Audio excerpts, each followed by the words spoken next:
Hello everyone, listen, welcome to my home. Today we're going to try and cook beef bourguignon.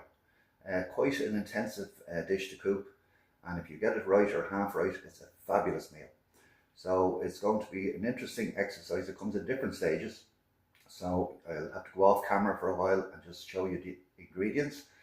And in fairness, the strange thing about this dish is the day you make it is not the day you eat it. You actually let it rest, and the next day it's actually at its best. So listen, I'll go back to you in 2 seconds.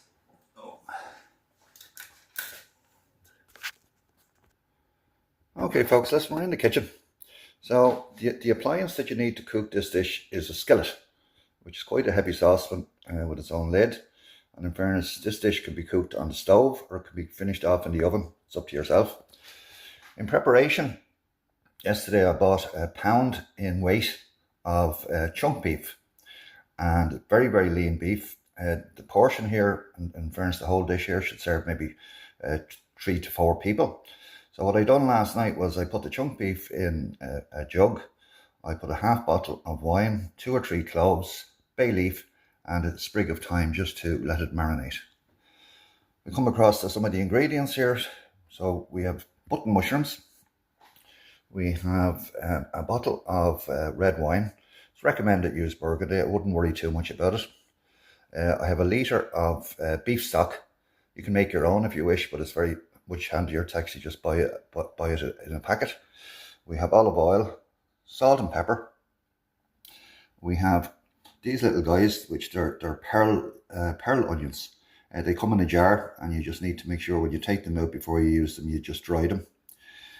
We have 3 cloves of crushed garlic, 1 bay leaf, sprig of thyme, 1 medium onion just chopped up, 1 stalk of celery chopped up, 1 large carrot just roughly chopped up. We have here, what I use is smoky bacon, and I literally just cut it up myself. You can buy lardons in the supermarket, which is easier, but I thought this would be much more flavour. And finally, we just have 1 tablespoon of tomato puree. So listen, back to you in a while. Okay, I've just strained out the beef from the marinade. And it's really important that after doing this with kitchen paper, you dry off the meat. And in fairness, the liquid that it was actually marinated in, that's included in the dish in a while. And we just need to get some olive oil, get the skillet heated, and back to you in a second. Okay, in fairness, the meat is cooking away. We're looking to seal the meat in the skillet. Probably takes about 5 minutes or a little longer, just with brown all around.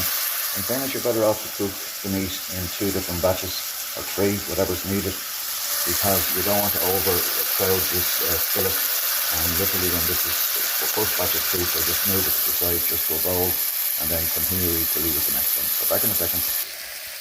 Okay folks, listen, we're back. The next stage of this dish is the button mushrooms.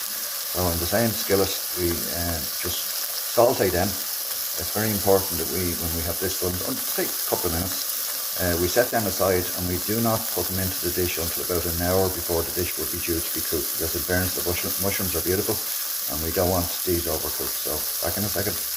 Now we've actually put an extra little bit of virgin oil into the skillet, and I'm just running off the lard and smelting them crispy, or the chopped bacon, whatever you choose to use.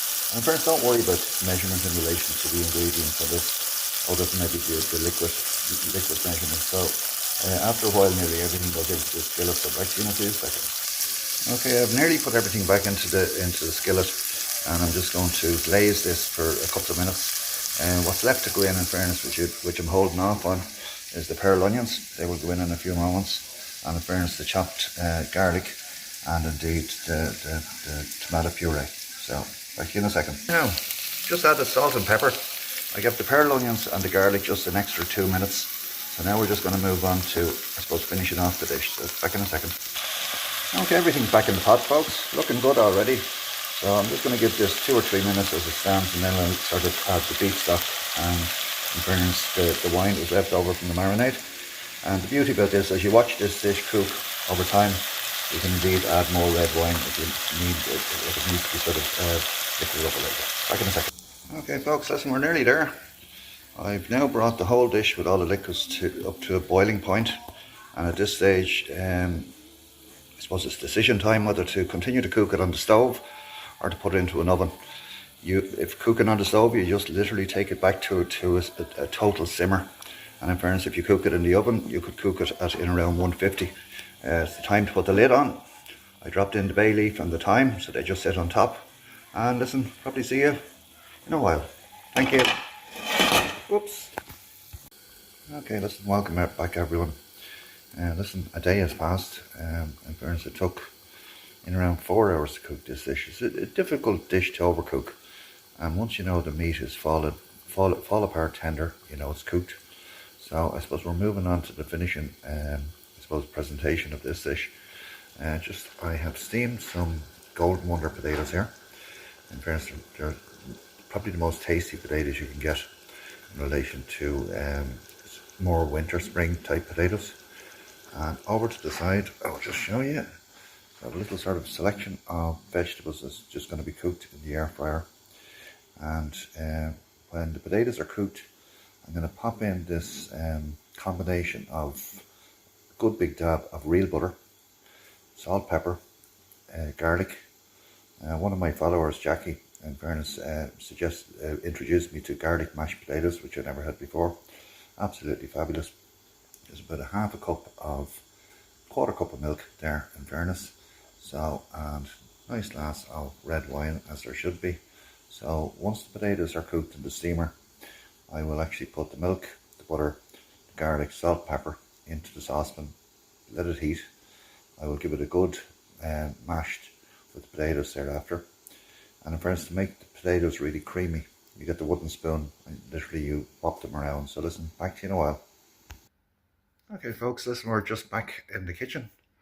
So the wine is just room temperature, which is lovely.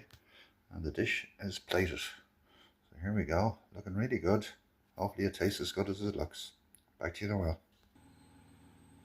Okay folks, listen, I've just concluded the meal. And we just have a look at the plate here. So the plate is absolutely white clean.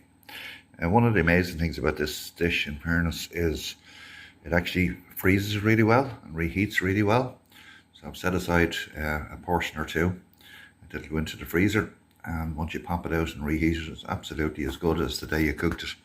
Especially if you do it in the air fryer, reheated probably on about 160 for about 5 minutes. So listen, down to, oh my goodness, the scorecard. So listen, we're looking at episode 28.